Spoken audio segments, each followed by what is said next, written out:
Hey everybody, this is Rydo, and the following that you're going to see is a clip from a much longer live stream in which I covered the Hearthstone Boomsday Project solo adventure of Puzzle Lab, which is a bunch of Hearthstone based card puzzles with 4 different goals of either lethal, board clear, mirroring your opponent's side of the board, or increasing your health to full health.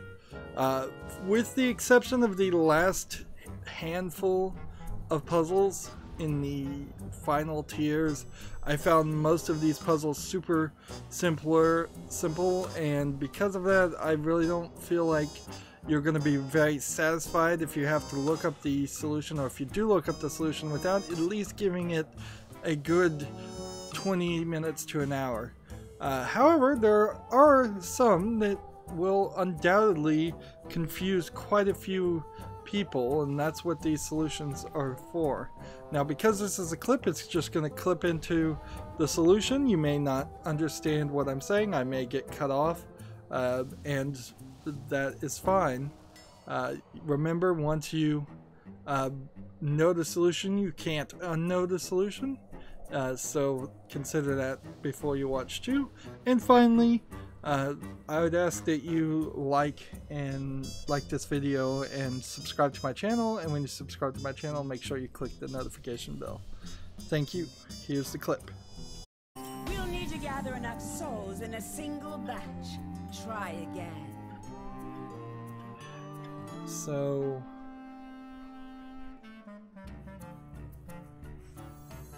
I'm fast and furious!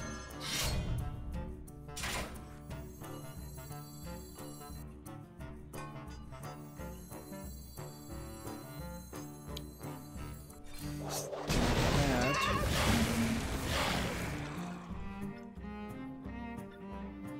Okay, now what? I could kill this one kind of easily and kill these two. Do that. And then do that. And then destroy that. Hey, look, there you go.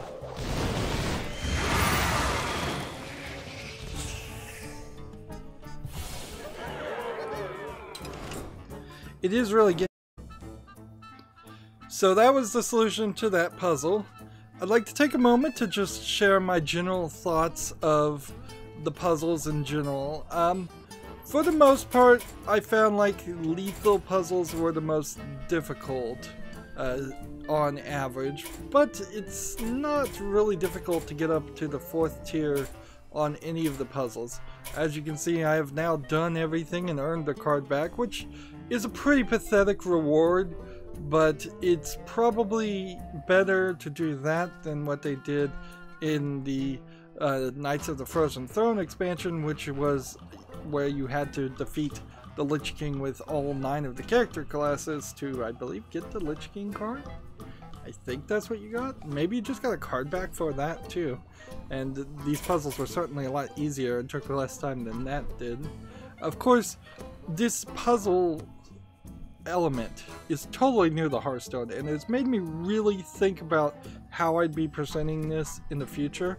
One thing I definitely do, and it's pretty much the most obvious thing, is I would separate the game audio out with the live stream audio on my microphone. That way I can have long live streams where the audio is available, but I can also have footage where it's just the Hearthstone sound effects and music playing, and then it would make these clips look a lot better and make a lot more sense, because undoubtedly, at least in some of these clips, I'll be halfway through a sentence and people won't hear what I'm saying or understand what I'm saying. I felt like the mirror cards puzzles were sort of underused.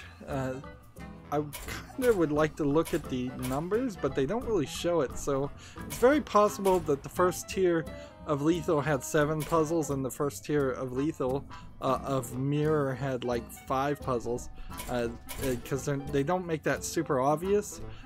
The thing this expansion really needs is a submenu, so you can click on one of these groups and then pick a puzzle that you want to go back and play. At the moment, if you want to go back and play anything, you would just have to start from the beginning and cycle through it again, which is frustrating. Certainly, it's just a lack of replayability.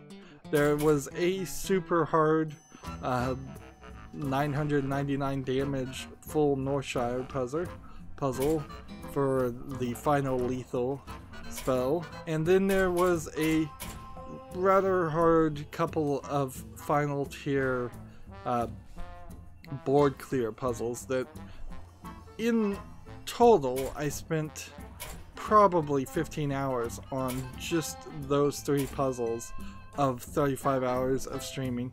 And of course, when I was streaming, I was also in the middle of insomnia, so I wasn't really sleeping that well, and I was streaming while I was half asleep, and that's certainly not a great way to make try and do puzzles. But also, it's kind of hard to pre-record that footage when it was brand new, as certainly streaming was the right way to go for my channel. I got lots and lots of subscriptions and views for it. Board clear puzzles are alright, and survival puzzles are alright, although there were a couple times in the survival puzzles where you really were surviving via different means than just healing yourself. So had they broken up survival puzzles into give your hero immunity puzzles, set your hero to or increase your hero's armor puzzle above the 40 damage that it was going to do.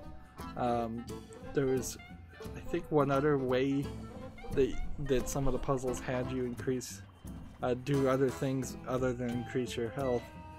There's about 4 or 5 different types of puzzles they're putting under survival, which could have been broken down, and certainly that would have been it. I've seen some thoughts of people asking Activision Blizzard if they were going to let players create their own puzzles.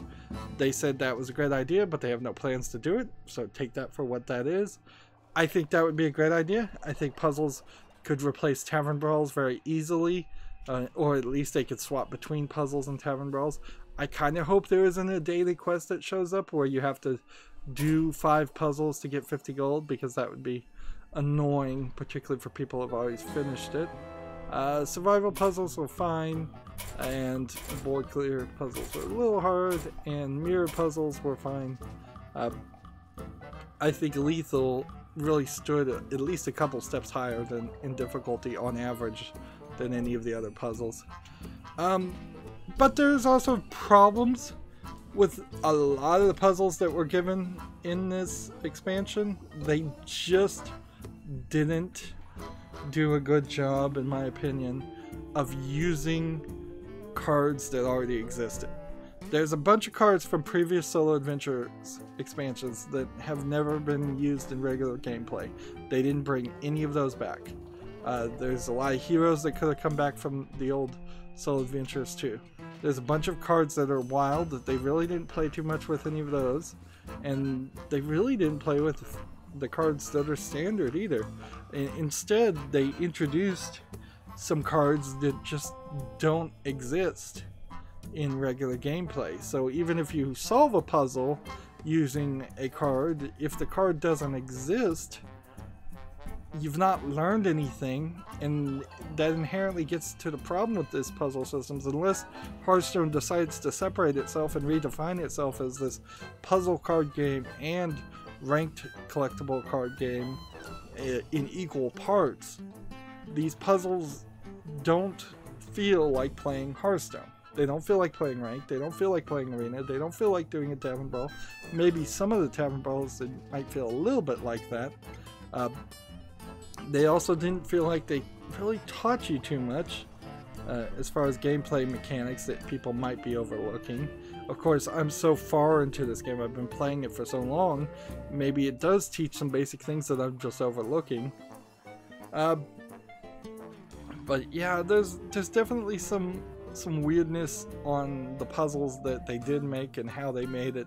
It seems like they just kind of had never thought about this, and this was the last second idea to do this expansion. Which is weird because this expansion came way too early and has really messed up my schedule and overcommitted me to doing a lot more work, editing out so much of the footage down into just short, often less than a minute clips of the successes, whereas Hearthstone in general is the game that I can rely on to not force me to do any editing or any extra work. Well, that's it where I'm gonna wrap up with this ideas. If you want to see the entire live streams, there are 7-part videos on my channel where I live streamed the Boomsday puzzle expansions, but they are very, very rough live streams. I am not going to deny that. There are many times, particularly at the end, where I spend 3 or 4 hours just banging my head against puzzles and don't find the solution, to the point where I actually had to look up the solution for the last 3 myself. These clip videos, I plan to release them every day, and because they're going to cause so much extra work, they're going to eventually, after Halloween, after October, Halloween month, they're going to replace a time slot on my channel. I'm just not going to play a game, or I'll probably play a game, but I'm not going to air that game until later. This entire year has been a year that's been terrible for all YouTubers, and it's sucked a lot of the energy out of the room for YouTubers and creators, me included. One of the major things that did that is them changing and moving the goalpost and kicking me out of the YouTube partner program, so I can't even earn the pennies on ad revenue I used to make. Anyways, that's where I want to wrap up. I end all my episodes the same way. I ask you to like this video, I ask you to share it with your friends, I ask you to comment, I ask you to watch every second of all my videos, because that tells YouTube's algorithm that my videos are worth watching. If you want to friend or follow me, which I would like you to do, there are links down below for Twitter, Facebook, Tumblr, Google+, Steam, and Battle.net. Yep, you can friend me on Battle.net so we could potentially play Hearthstone at some point. Also, if you want to support my channel, right now I'm asking people to friend me on Steam and gift me a game that way. Either you pick a game from my wish list or just a game you'd like to see me cover. If I do get a game gifted to me, it's going to be at the highest of priorities to cover. And if you don't want to pick, you can also gift cards through Steam. Or if you happen to have a Steam code through a different third-party site, you can just send that code to me through Twitter direct message. And I think that is it. So thank you for watching. Have a good evening.